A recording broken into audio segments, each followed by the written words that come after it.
In this exercise tutorial, I'm going to be taking you through how you can use the Smith machine to do a shoulder press. I'm going to be going through both the narrow and the wide variations of this exercise. Now, firstly, when it comes to clients doing this, often they have no problem with doing the exercise. It's actually the whole setup of it where people get confused. So firstly, I've got the bench here in the middle of the Smith machine. This is already set up for me. And how I know it's in the right position is that if I come all the way back onto the bench, I'm slightly leaning back. So I've got a very slight lean back of the bench. I'm not completely upright and totally vertical.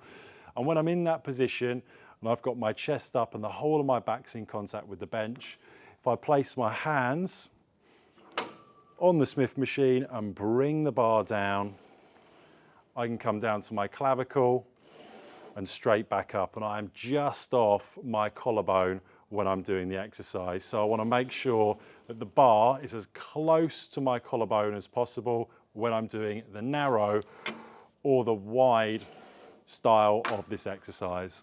Now, one of the things that's really important for clients is that I don't want them to be coming down into the shoulder press, then not be able to get the bar back up and all of a sudden the weight to be stranded on them.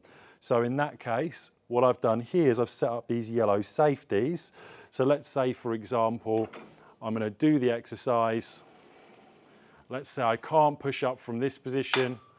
Well, the worst that can happen is they're going to go onto the safeties. I can then bring this bench back and get out of position.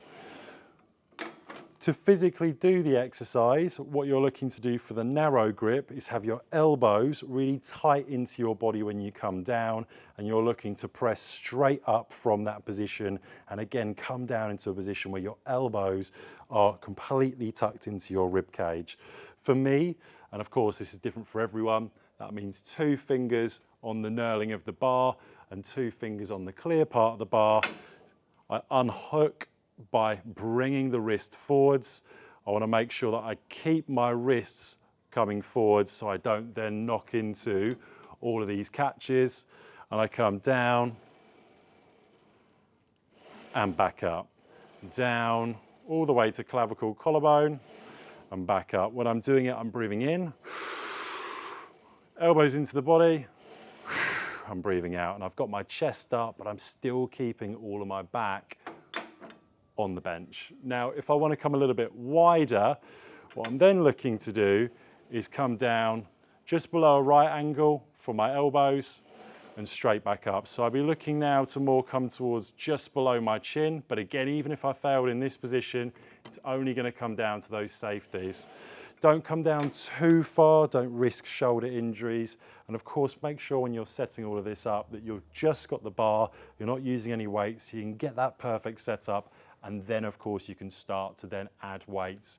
You can start from the top or the bottom. So if you've got the safeties on and they're at the perfect height, you might want to start from the bottom and push up, or you can come off at the top and then come down and back up. Either or is personal preference, and that is how to use the Smith machine for your shoulder press movements. You repeat those for your desired amount of sets and repetitions.